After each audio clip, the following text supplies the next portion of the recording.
is Saturday, March 9th, and you are watching You Don't Watch Sports right here on the Feo Grande YouTube network. I'm Bill Smith, and I am joined, as always, with the man, the myth, the legend, Feo Grande himself, Omari Ellis. Omari, how was your sports week? My sports week has been great, Bill. How are you doing? Doing Came in fa- with the radio voice. I like it. I'm doing fantastic. I'm doing fantastic. It's been kind of a quiet week in sports. Spring training's just a little bit of a lull. We're starting to get a few of our injuries coming out. We got Sonny Gray down for a moment. Let's hope that he comes back quick. It's going to be really unfortunate if he misses opening day. But yeah, Agree. we're going to cover three topics here on You Don't Watch Sports. Just sprinkle a little information into the sports conversation as we as your guiding light through the sea that is sports talk. Three topics, three easy topics. We're going to get started. Even though it's the off season, it's the biggest sport in America, Omari. Let's talk a little bit of NFL because there's been some news this week. Yeah, that there has been. Starting off over there in Broncos country. Russell Wilson has been released and told to ride right the heck out of town. He was released from the Denver Broncos, creating apparently a record 85, nearly $85 million in dead cap space, meaning that's money the Broncos have to pay out that they cannot clear up at all. They cannot sign like their salary cap is just automatically $85 million less than it actually is. And they have to eat that. They just have to deal with it. But they would rather do that than keep Russell Wilson at quarterback. So he's been released. Broncos country. We'll see what they can do. If you want to talk about winners and trades of winners and losers of trades, I think we got to count this one as a loss for them. They traded so much to get Russell Wilson and another player, and both of those players are gone. They had terrible seasons on top of it. Sorry, Broncos. In other news, keeping the sadness going. other, Absolutely. Jason Kelsey, longtime Philadelphia Eagles center, retires after a 13 season career that is highlighted, of course, by the 2018 Super Bowl championship and that amazing, amazing Super Bowl parade speech in the, what is it called? The mum suit? I've heard it referred to as there's a name for I it may that's, I not have guess, heard the name for the special suit, but to okay. Philadelphia. And on top of that, 7-time Pro Bowl, 6-time All Pro, in the last couple of years through his what honestly has kind of become not that much of an oddity anymore. His sibling being in the same sport as him has allowed for a lot of marketing opportunities, a lot of Yeah, publicity opportunities.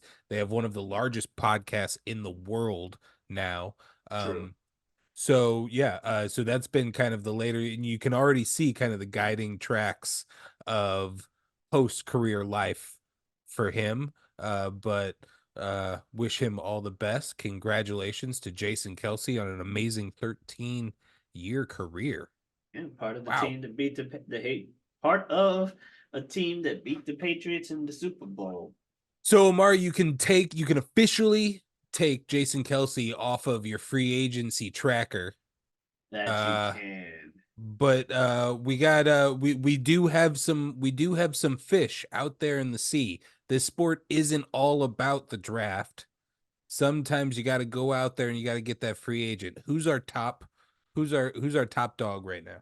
Well, at the moment, the top dog out there, according to many people, is Kirk Cousins, formerly of the Minnesota Vikings and formerly of that team in Washington, D.C. Whatever team you want to call, whatever name you want to call them. He was on that team. He got drafted by Washington the same year that RG3, Robert Griffin III, did. Obviously, Robert Griffin III started because I mean he was number 2 overall. There was that whole him versus Andrew Luck stuff. Uh End of that season, we know what happened. Postseason, RG3 knee injury sets his life on a whole different course.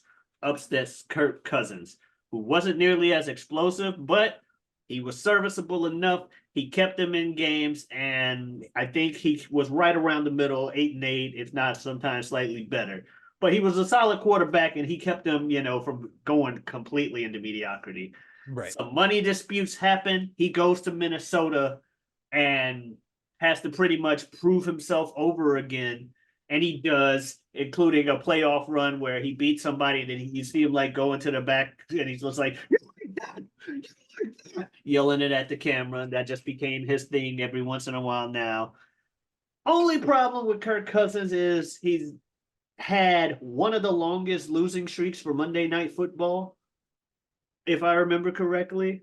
So he gets a like Uh, a not a big gamer, the prime the like prime time debuff. I remember I think earlier this season I got one of those. shrinks in the I got spotlight. one of those reposting of a tweet where it's like Kirk Cousins, in prime time, and it was the former president. No, no, no, no! Turn those lights off! Turn them off! They're too bright! Oh, turn off the lights! So he has that little bit of a reputation, but I think he also won another primetime game this season. But Okay. he's been consistent. But at the end of the day, the Vikings, I think, feel like they can move on from him primarily because they got Justin Jefferson, who's like one of, if not the best receiver in the league. And they're like, Okay. this receiver is good enough to carry whoever we draft or get and not have to pay Kirk Cousins this money because Cousins has been here long enough to where he's going to be demanding money and Justin Jefferson is going to be demanding money.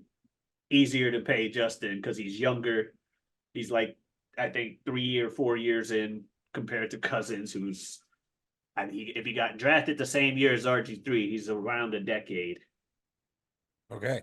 if not more. Hmm. So they're cutting their losses there. Somebody will pick him up. I think it's rumored by the Athletic that the Falcons, is that correct? The Falcons are going to pick him up. Yes, I believe that's the current leading rumor there. I'm not sure if I like that as a Panthers fan, but we'll see.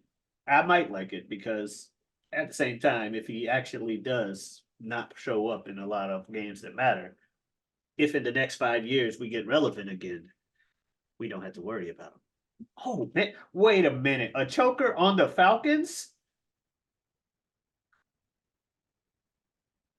Come on now, Omari. Come on now. All right, so that's our NFL talk for the week. We got you covered there. Some Russell Wilson stuff, Jason Kelsey, and Kirk Cousins. Let's lead it on to topic number 2. We missed this last week. We wanted to give a special shout out to, of course, LeBron James reaching the 40,000 point milestone, the only player ever to cross into this milestone. Is that the case? As I do believe so because So he broke the record last year at 38,000. So yeah, okay. So then we obviously agree that the debate is now over, greatest of all time. debate's been over for a Michael long time. Michael Jordan versus LeBron James, Omari. LeBron The, James. the debate's been over a long time, and it's been Michael Jordan, Michael Jeffrey Jordan to some. I mean, there's what's that about? It's No. obvious. He's the GOAT. He's Michael Jordan. Nobody, the best to ever do it.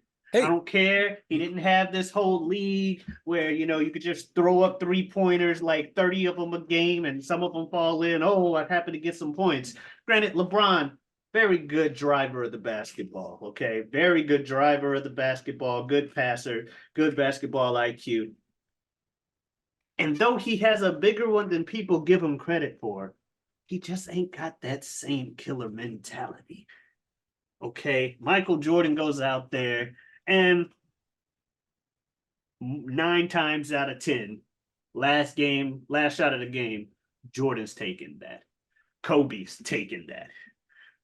LeBron, More like 5 times out of 10, maybe four.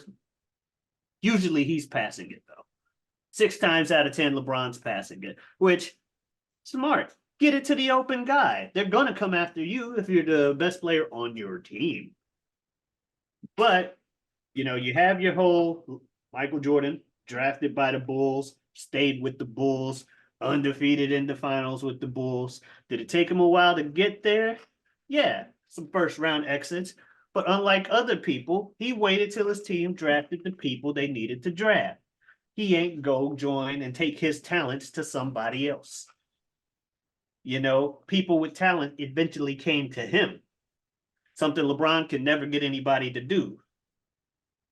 He's always got to go to somewhere else.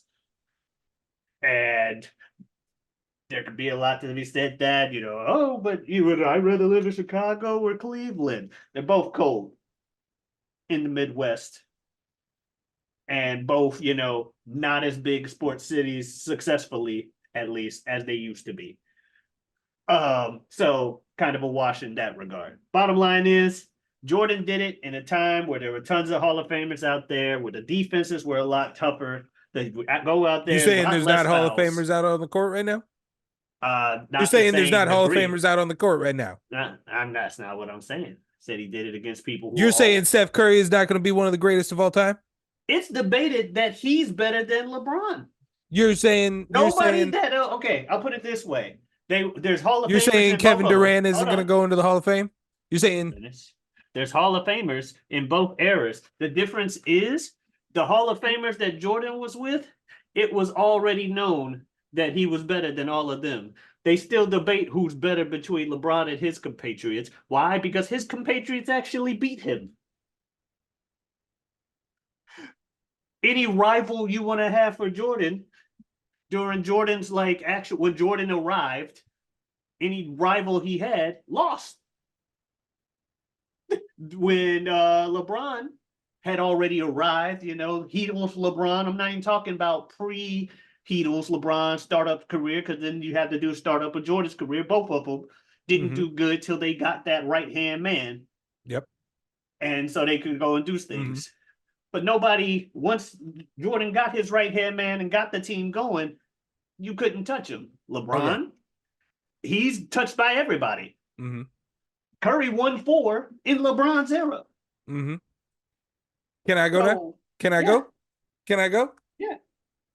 Okay. So let me tell you why you're wrong. I love it. I love your argument. I appreciate your argument. But I'm gonna inform you that you're wrong.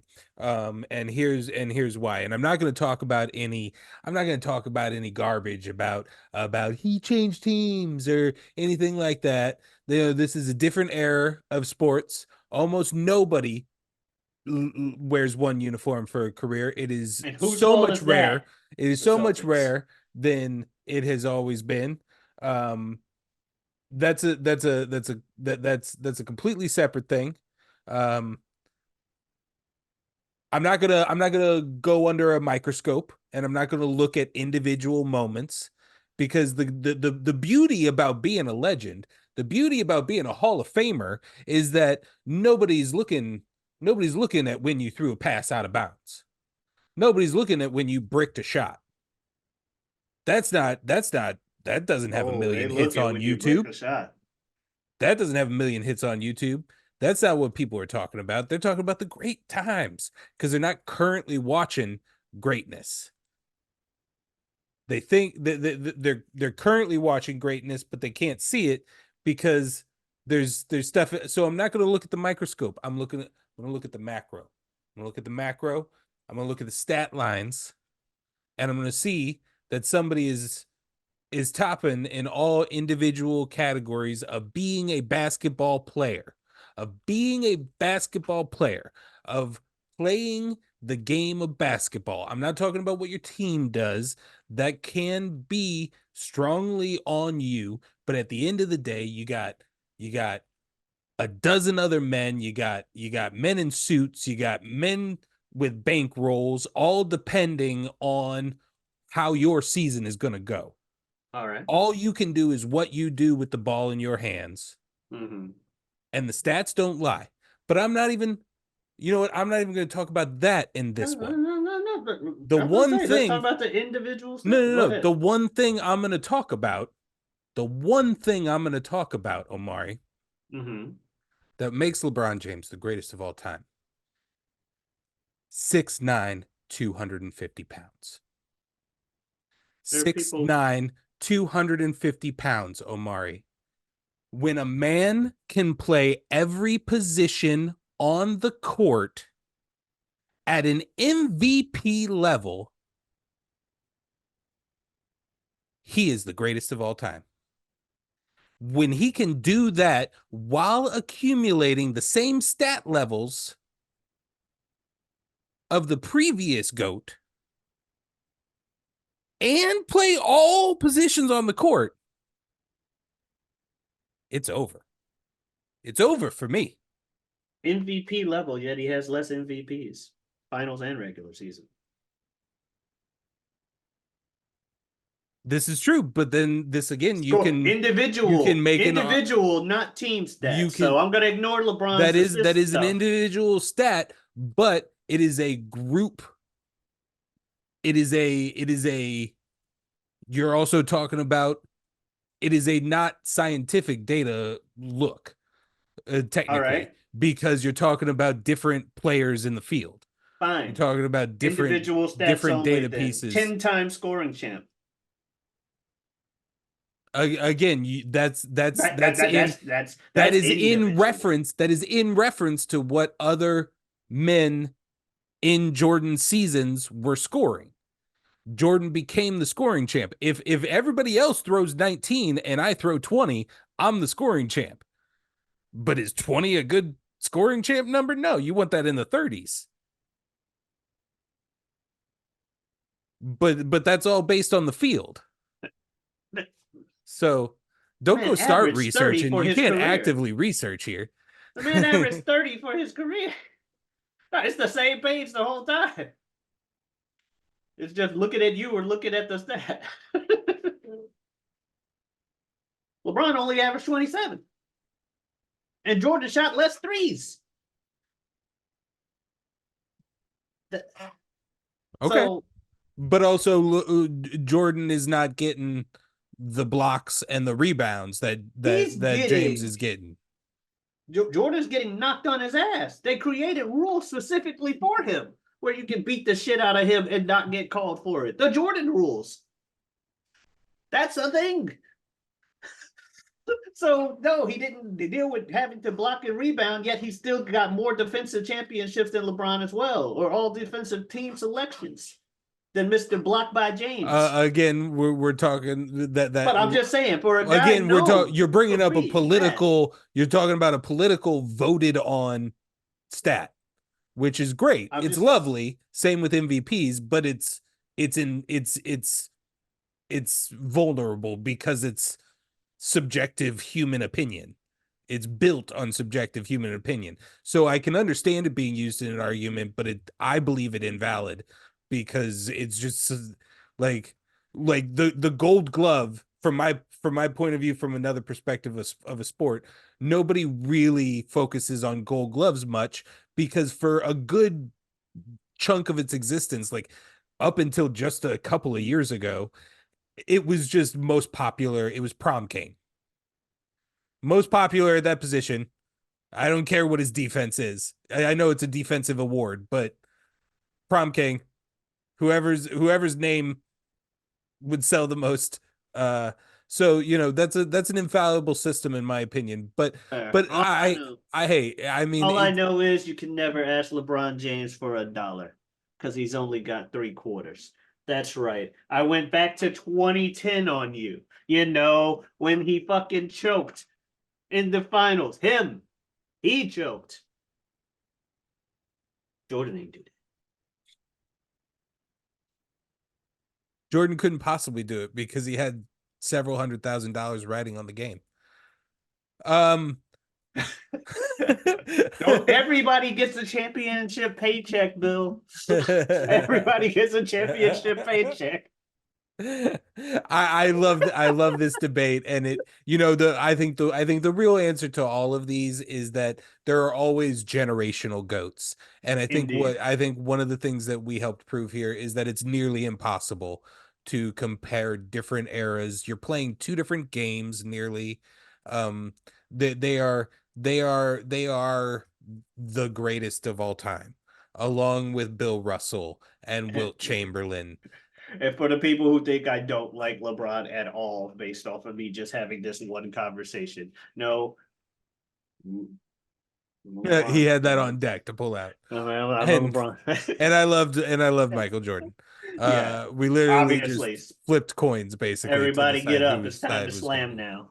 Um, for a final thing of the, you know, it's as we've talked about already, the last couple of weeks we're kind of in one of sports news's off seasons a little bit, and we're already just kind of subconsciously making this a wrestling show. So in the third topic, I wanted to talk about one of my favorite wrestlers when I was a kid, who had their last match this past Sunday to um some rave reviews, some we'll get into a little bit of that, but yeah, it was Sting, if you follow professional wrestling, has officially retired. And yeah, he was a I was a big fan of his when I was a kid. Uh of just barely to bridge from original Surfer Sting into Crow Sting, and it was a lot of fun. We wanted to say kudos to Mr. Sting. Omari, did you see anything on the match? Did you have, do you I have any thoughts towards I it didn't. I or had not Sting's got. career? I had not gotten around to seeing the match just yet. I had planned on going back and trying to find a means to watch it and time to watch it. I've been distracted with Final Fantasy VII Rebirth. I'm not gonna lie to you. Hmm. That said, I saw a particular part of the match on Twitter involving a Mr. Darby Allen, Yeah, a Sting's man. partner in this tag Oh, team oh, match oh, oh, oh, where yes. they wrestled the Young Bucks. Yes. I have called AEW all enablers wrestling, and I don't mean that when it comes to like drug or alcohol abuse in terms of enabler, but in terms of I want to do something really fucking stupid. Okay, go ahead. That's what they Yep. say there. And I ain't saying there's anything wrong with it. It makes for a lot of entertaining television. But Darby Allen is one of those people who often goes, I want to do something really stupid and I'm going to do it. And usually it involves jumping off his shit. He's like Jeff. He's some guy who clearly grew up watching Jeff Hardy and liking Jeff Hardy. And I even remember a time watching a match between him and Jeff in AEW. It was a Jeff Hardy versus Darby Allin ladder match. And I'm pretty sure Taz was not in character when he saw the match happening thing and he goes, Who let this happen? And that is like as the match is even getting ready to, it's like, who let this happen? These two fight. But yes, this man in this match did something similar where he jumped off the ladder to the outside where there's chairs. But this time he did it with something they also really like in AEW, real glass. Crimea River. Shout outs if you know about what I'm referencing there. Bottom line is he fell through the glass, tore up his back. Guy moved out of the way, didn't even land on the I opponent. think I believe both of them were stunt glass. Oh, okay. But stunt glass still fucking cuts you up when you do He that looked to like it. he was cut up. I heard it was real glass, but I could be wrong. I could be wrong, so I'll take your word for that one because you've probably seen more Well, about it. yeah, well, real glass doesn't pelletize like that. Ah, fair. Like it would be more shardy. Gotcha. Like when it instant turns to like those pellets, that's stunt glass. But the Mm, pellets themselves are still very freaking sharp, essentially glass. yeah. Like the stunt part of it. I mean, I guess so you could say that's real glass, but that the whole time that's what the other guy was wanting to use was this stuff. Um, yeah, Oh yeah. it's Or Cry Me a River nonetheless. but Justin yeah, it's Timberlake still would an be proud. insane thing because it's also it's not supporting him whatsoever.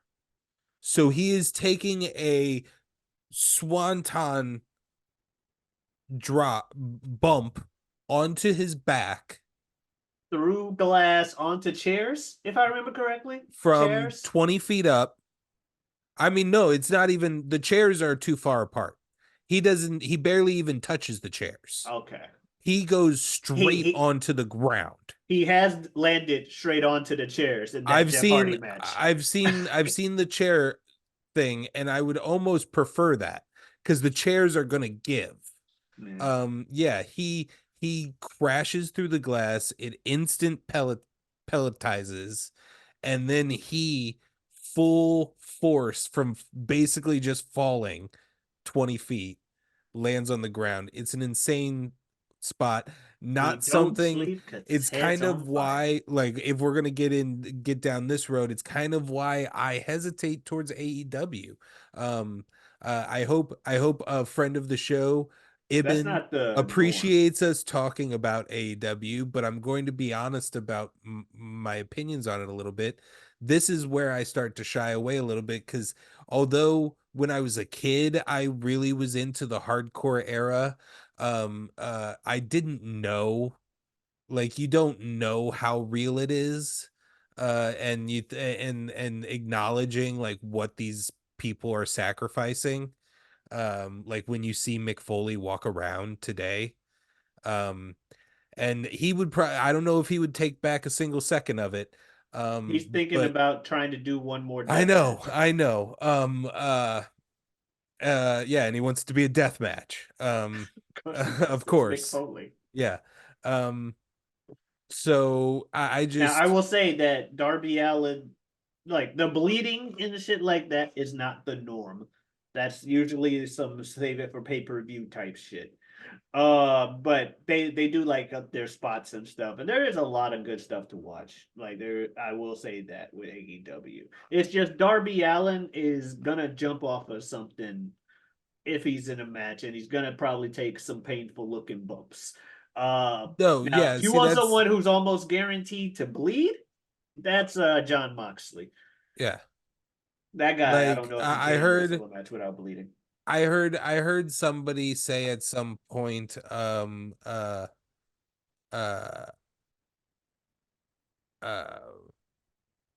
what was the quote?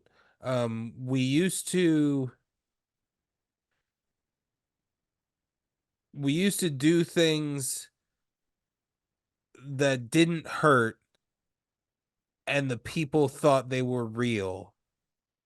And now we do things that really hurt and they think it's not real or something like that. And like Yeah.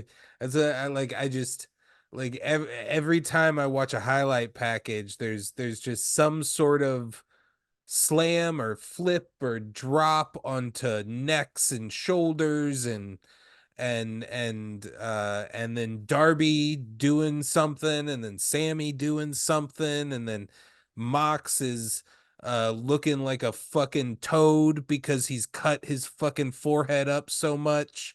Um and like, oh my god, I'm gonna get real here for a second, guys.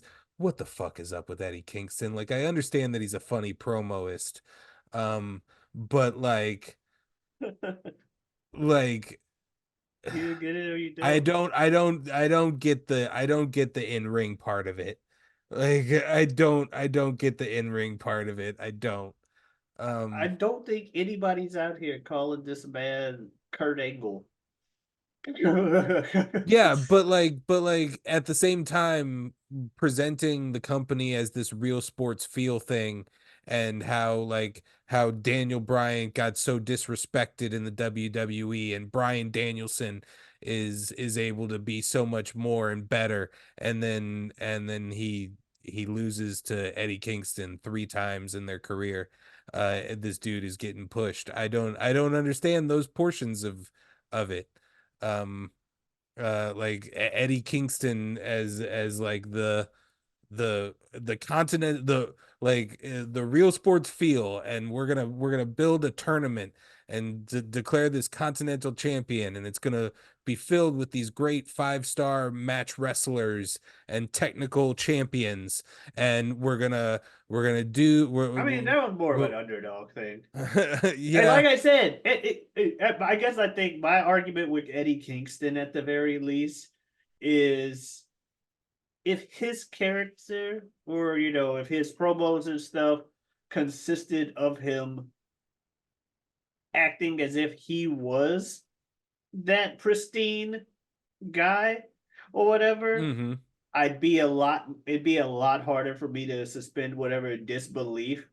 But the character himself questions half the time. Like when we got to the finals of that, to mention that tournament, it was like, and he hadn't lost. Daniel Bryan hadn't lost to him anytime they fought before then. And they're like Daniel Bryan with the heartfelt thing, and then him coming like, I don't know how this happened.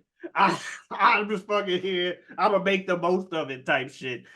And and again, there's the classic heel promo of you only like that guy because he looks just like every one of you. A loser. You go out there,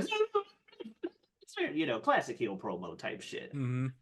Eddie Kingston also is that given he's the reason those promos work. I'm gonna be honest. He's very relatable. He looks like anybody. The idea that anybody could get in the ring and do a wrestler, despite the fact that obviously not anybody can do it. And no, I'm not disrespecting his wrestling skills. He has some, but let's say I'm also not saying he's Daniel Bryan in terms of technicality. And I don't think anyone would disagree with me with that. That said, he knows how to tell a story in the ring. It may not be the best story, but he knows how to tell a story in the ring, Hmm. which at the end of the day, outside of the real sports field that they have, Yeah. AEW does like to present themselves as a professional wrestling company that cares about story, even if they don't care about it in the same sense WWE does. No, yeah, and I get that. I get that. I just don't. I just he's just one of those that they push that I just don't. Like I get the promos, and Personally, I think he's a mid card comedy wrestler. I don't the way he wrestles in the ring. Like you can be a brawler, but like I just really do not connect with the I, physicality of his I, wrestling, not his I body type or anything personally, like that. I personally, before he got to the point to where he's pushed as hard as he is, I was one of those things where like he doesn't need to win. He's No, going to yeah, be the I think same regardless. But I think because of that, because for a while he was losing matches. He just come out mhm, talk shit and he come out the next week and do the same thing to the next guy. Like memory of a goldfish when it came to yep. you fight me this week. I'm mad at this guy, and that was fine. If he loses, whatever, move on. But I think the idea of he his inability to be hurt by losing ended up helping him even more because well now people if they don't care you're losing they're just happy every time they Yeah. see you and Hey, they see you every week it's you're gonna not get big and then they're just gonna try to appease the fans and be like let's have a moment. I'm not all doom and gloom. I have just I've not been a big supporter up until now because I don't fully connect to the people that they have pushed in the past. That's fair. I've never been a big Young Bucks, Omega. I enjoy the super amazing physical talents of their wrestling to a degree, but that's not really what I'm here for necessarily.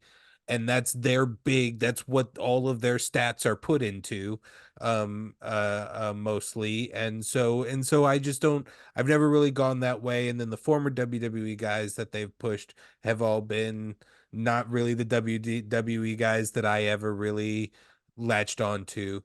Um, so I've never been big on that, but um listen, he's not active currently, but I was getting very into MJF. I have been in very much into Swerve Strickland. Um, I have always, since his TNA days, like Samoa Joe, and there are reasons of interest, and particularly now, although I'm not excited that he's teaming with heel Matthew and Nicholas Jackson, but the recent appearances of Kazuchika Okada, the pretty much booked, guaranteed appearance next week by Mercedes Monet, and with how they treated Sting and his exit, it's the 2024 has definitely gained my interest into AEW and the outlook on there and who is going to be leading the card a lot. I'm just not super excited with the push they're giving to Eddie Kingston since the beginning of the Continental Classic tournament and forward. I mean, the biggest moment of the year is for them, other than Sting's retirement match, just happened with Kazuchika Okada officially appearing as an AEW roster member. And who was the baby face involved in that scenario? Eddie Kingston. Fair enough.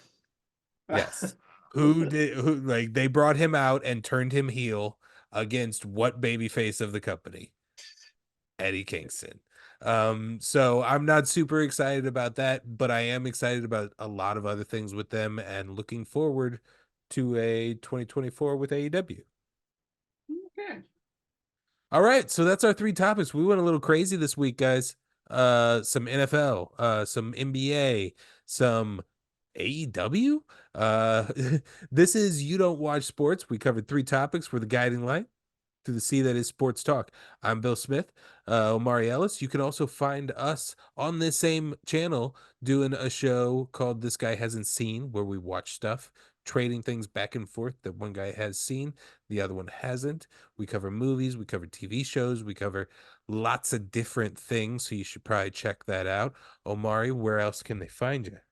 They can also find me elsewhere on YouTube under Whatever We Want podcast and show I do with a good friend of mine, a good friend of the show, Super Jazz. Super Jazz. That's right, as nature intended. I'm also on Twitter and Twitch at Giotavi. That is Giotavi.